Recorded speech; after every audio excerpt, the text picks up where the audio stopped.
Dia 9. O alto clamor. Então exclamou com potente voz, dizendo: Caiu, caiu a grande Babilônia.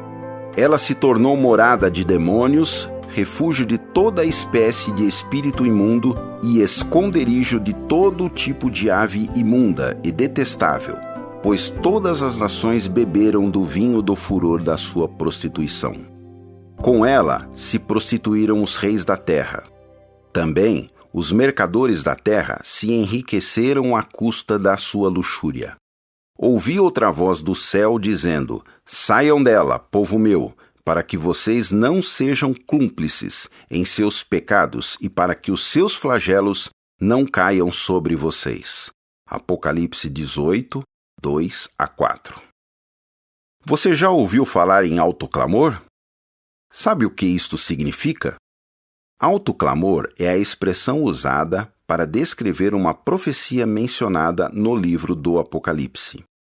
Ela se refere a um momento decisivo na história da humanidade, pouco antes da vinda de Jesus, quando o povo de Deus se levantará para proclamar o último convite da graça divina àqueles que ainda não aceitaram as verdades bíblicas. Essa mensagem final incluirá o apelo à decisão, a denúncia dos pecados de Babilônia e o anúncio de sua queda. Nesse tempo solene, o povo de Deus será revestido com o poder da chuva serôdia, um novo derramamento do Espírito Santo, semelhante ao que ocorreu no Pentecostes.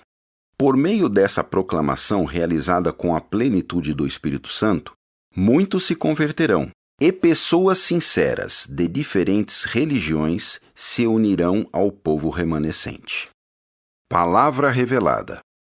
Filhos de Sião, alegrem-se e exultem no Senhor, seu Deus, porque Ele lhes dará as chuvas em justa medida, fará descer, como no passado, as primeiras e as últimas chuvas. E acontecerá, depois disso, que derramarei o meu espírito sobre toda a humanidade. Os filhos e as filhas de vocês profetizarão, os seus velhos sonharão e os seus jovens terão visões. Até sobre os servos e sobre as servas derramarei o meu espírito naqueles dias. Conheçamos e prossigamos em conhecer o Senhor. Como o amanhecer, a sua vinda é certa. Ele descerá sobre nós como a chuva, como chuva fora de época que rega a terra. Testemunho inspirado. Em primeiros escritos, lemos, abre aspas, enquanto a obra de salvação está se encerrando, tribulações virão sobre a terra, e as nações ficarão iradas, embora contidas para não impedir a obra do terceiro anjo. Nesse tempo, a chuva serôdia, ou o refrigério pela presença do Senhor, virá para dar poder à grande voz do terceiro anjo e preparar os santos para estarem de pé no período em que as 7 últimas pragas serão derramadas. Fecha aspas.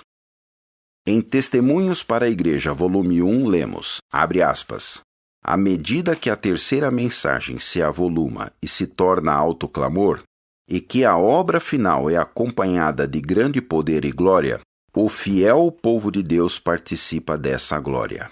É a chuva serôdia que os vivifica e fortalece para passar pelo tempo de angústia.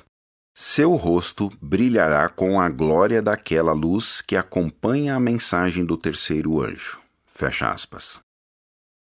Em Evangelismo, lemos, abre aspas, a descida do Espírito Santo sobre a Igreja é contemplada como se estivesse no futuro, mas é privilégio da Igreja tê-la agora. Busquem e orem por ela. Creiam nela. Precisamos tê-la, e o céu espera para nos concedê-la. Os cristãos devem pedir com fé a bênção prometida, então ela virá. Fecha aspas. Em Parábolas de Jesus lemos, abre aspas, o Espírito trabalha no coração da pessoa de acordo com seu desejo e consentimento, nele implantando natureza nova. Mas a classe representada pelas virgens imprudentes se contentou com uma obra superficial. Não conhecem a Deus, não estudaram seu caráter, não tiveram comunhão com Ele. Por isso, Não sabem como confiar, como olhar para Ele e viver. Fecha aspas. Em Maranata, Ellen White escreveu, abre aspas, Ele anseia derramar sobre nós seu Santo Espírito em fartas medidas e que aplainemos o caminho mediante a renúncia. Quando o próprio eu for entregue a Deus, nossos olhos serão abertos para ver as pedras de tropeço que nossa dessemelhança com Cristo tem posto no caminho dos outros. Fecha aspas. Em Obreiros Evangélicos lemos, abre aspas, quando uma pessoa está inteiramente vazia do próprio ego, quando todo falso Deus é expulso do ser, o vazio é preenchido com a comunicação do Espírito de Cristo.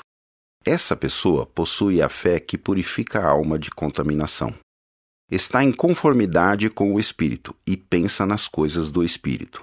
Não confia em si mesma. Fecha aspas. Em Testemunhos para Ministros, lemos, abre aspas, cada indivíduo deve estar consciente de sua própria necessidade. O coração deve ser esvaziado de toda a mancha, purificado para a habitação do Espírito. Foi pela confissão e pelo abandono do pecado, por meio de fervorosa oração e da entrega pessoal a Deus, que os discípulos se prepararam para o derramamento do Espírito Santo no dia de Pentecostes. Fecha aspas. Momento de refletir. O que você pode fazer para se preparar para a chuva serôdia? Motivos de oração. Para que a última mensagem alcance o mundo inteiro. Para que nada o impeça de receber o poder do Espírito Santo e anunciar o alto clamor. Tempo de orar. Ore dizendo a Deus que você quer estar disponível para participar do alto clamor. Desafio missionário. Explique aos seus 5 amigos o que significam o alto clamor e a chuva serôdia. Ore com cada um deles, pedindo que sejam cheios do Espírito e participem da missão final, com vídeos para ir à igreja no próximo sábado. Vida transformada. Receber a plenitude do Espírito Santo exige desejo genuíno e consentimento, permitindo que ele trabalhe em nosso coração, a fim de implantar uma nova natureza e purificar nosso ser de toda impureza. Isso significa ir além de uma fé superficial, buscando um relacionamento íntimo com o Criador. Com esse poder, somos impulsionados a compartilhar verdades eternas e mensagens de esperança com urgência e clareza sem precedentes. Você deseja ser um dos humildes instrumentos por meio dos quais o Senhor operará no tempo do fim? Consagre sua vida a Deus, pedindo diariamente o batismo do Espírito Santo.